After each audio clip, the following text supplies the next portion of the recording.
توی این بخش میخوام در مورد سوگیری سادگی شناختی صحبت کنم. این ویدیو رو مرور کنید، شامل چند تا آزمایشه. بعد در مورد کاربستای اون صحبت میکنیم. Research has shown that if you're repeatedly exposed to the phrase the body temperature of a chicken, that's right, the body temperature of a chicken, even if no useful information is given about the body temperature of a chicken, you are more likely to judge as true this statement: the body temperature of a chicken is 34 degrees Celsius. It's not, by the way, it's actually closer to 41. But this finding highlights an important aspect of our psychology that plays a huge role in how we see the world. The things we're exposed to repeatedly feel more true. Now, the way this seems to work is through a mechanism called cognitive ease. Cognitive ease is a measure of how hard your brain is working, from easy, like when you're scrolling through Facebook, to hard, like if you're trying to multiply 14 times 37 in your head.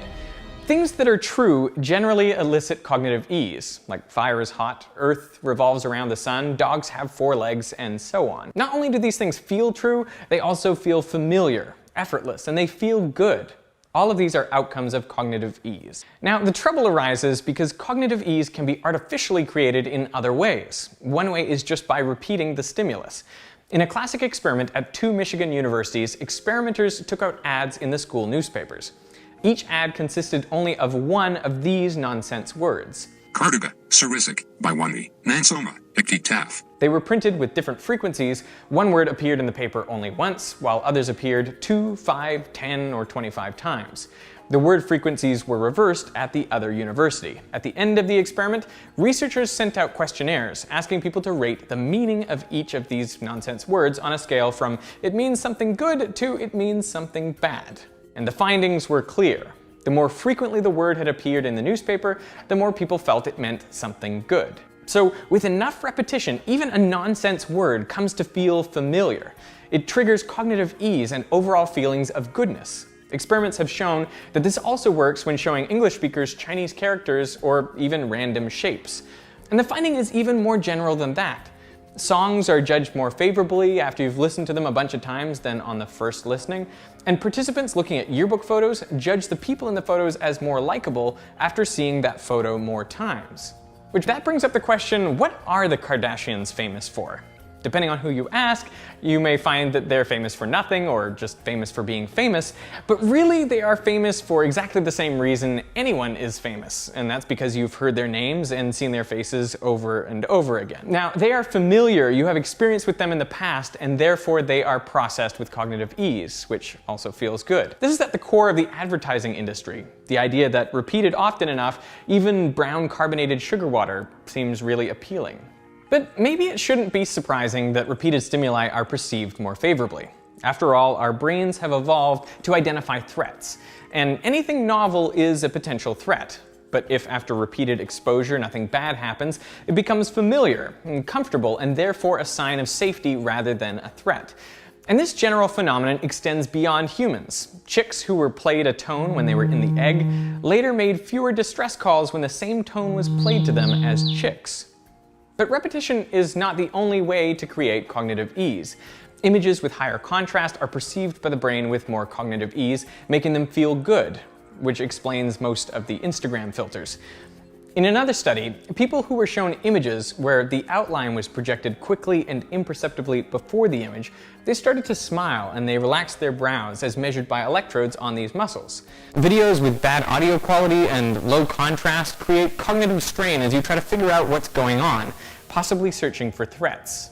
You may not have noticed just now, but your brows probably furrowed and your mouth started to frown, which is why we prefer high contrast video with crisp audio. And the same applies to text. So which of these statements do you think is true? Well, actually, it's a trick question. He was born in 1879. But studies have shown that people will often choose the more legible answer. Nice, contrasty, bold text is easier and quicker to read. It's handled with more cognitive ease and is therefore judged to be more true. Lawyers with easily pronounced last names are overrepresented higher up the chain in law firms, even controlling for rarity and ethnicity of the names. And even companies that have pronounceable abbreviations on the stock market outperform those with unpronounceable tags, which you'll be happy to know if you have stock in those companies. And being happy, in fact, that makes you more likely to experience cognitive ease as well. This in turn makes you more intuitive. Try this. What connects these three things? Cottage Swiss cake. All English speakers recognize a unique solution: cheese. How about sky bulb high? The answer is light. Now, not all sets of three words share a connection, of course, but what's amazing is experiments have shown people can determine whether they do or not in only a few seconds, long before they figure out what the actual association is. This is due to the sensation of cognitive ease. Somewhere deep in the brain, these associations cause a flicker of recognition, which feels pleasant. It's the same reason why people say to go with your gut on multiple choice tests if you're not exactly sure of the answer. Now, is this true or false? All roses are flowers.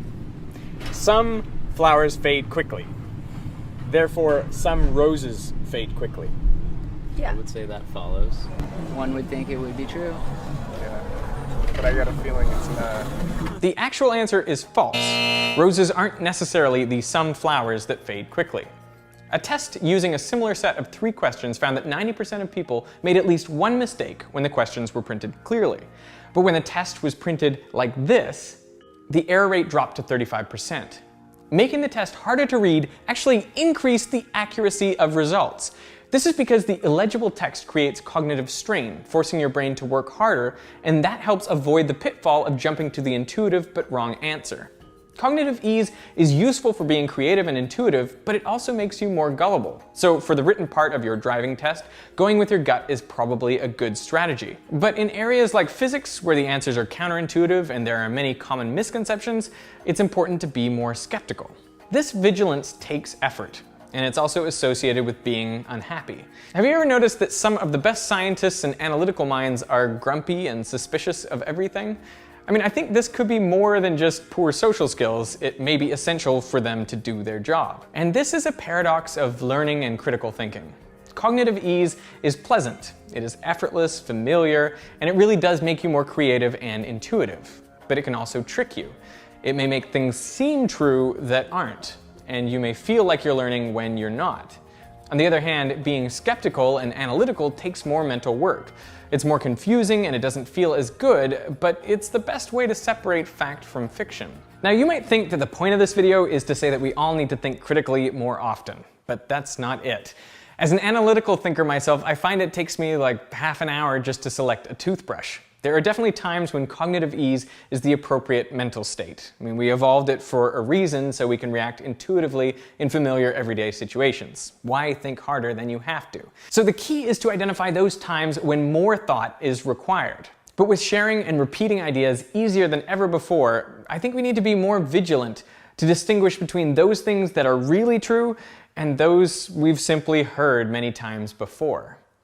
The more something is repeated, the more it starts to feel true.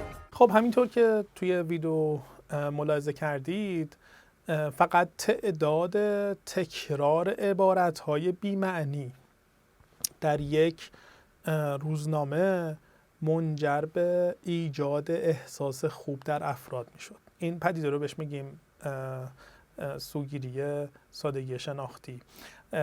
همینطور که میبینید چند تا متغیر پیش بین داره، از جمله repeated experience، زمانی که ما در معرض یه پدیده به صورت مکرر قرار میگیریم ایز ایجاد میشه و پیامد این چند تا اتفاق جالبه. اول از همه ما این که احساس میکنیم اون موضوع رو باهاش آشنا هستیم. دوم این که احساس میکنیم اون موضوع درستیه، یعنی فقط با چند بار تکرار شدن یه مجموعه از اطلاعات واسه ما ایز ایجاد میشه و پیامدش اینه که ما احساس میکنیم اون مطلب درسته. و نکته جالب تر اینه که ما احساس میکنیم اون نکته خوبه و خیلی هم بدون صرف انرژی این رو متوجهش میشیم. این در مورد ابعاد دیگه موضوع هم وجود داره، به خصوص مثلا جایی که یه در حقیقت نمایش شفافی از اون وجود داره، زمانی که ما در معرض یه ایده قرار گرفتیم و اون ایده ما رو مقدمه چینی کرده و زمانی که یه مود مطلوبی داریم و خیلی جالبه این 4 تا متغیر میتونه ایز برای ما ایجاد کنه اگر مودمون خوب باشه، اگر ما در معرض یه ایده در اون ارتباط قرار گرفته باشیم، یه تباینی بین اون وجود داشته باشه و یا یه تجربه تکرار بشه و تکرار اون منجر به احساس خوبی، درستی، آشنایی و در حقیقت یادگیری از اون به سرعت میشیم. خب برای مثال اگه بخوایم یه پیام تاثیرگذار خلاصه انگیزاننده ایجاد بکنیم، توی بهترین حالت برای مثال برای مراجعمون میتونه پرینت گرفته بشه، میتونه از یه کاغذ با کیفیت بالا استفاده بشه. نکته جالب تر این که هر چقدر وزن اون کاغذ وزن بر متر مربع کاغذ زیادتر باشه، کاغذ سنگین تر باشه، مردم احساس میکنن حرف مهمتری روی اون نوشته شده. اگر کانترست بین عبارت‌ها خیلی زیاد باشه، توجه به اون قسمت هایی که کانترست براش به اندازه کافی وجود داره خواهند داشت. اگر رنگ ها استفاده شده باشه، توجه به اونها افزایش پیدا میکنه نسبت به حالت قبلی. اگه روی صفحه روشن قرمز یا روشن آبی قرار بگیره، بین سطوحی که در حقیقت رنگ سبز یا برای مثال زرد قرار داره، جلب توجه بیشتری میکنه. توی متن از نهایت سادگی استفاده کنید، این برای همه جا صادقه و تمام این شرایط باعث میشه که فردی احساس مطلوب تری نسبت به اون ایجاد کنه. توی بخش بعد میخوام در مورد یکی دیگه از سوگیری ها با شما صحبت بکنم.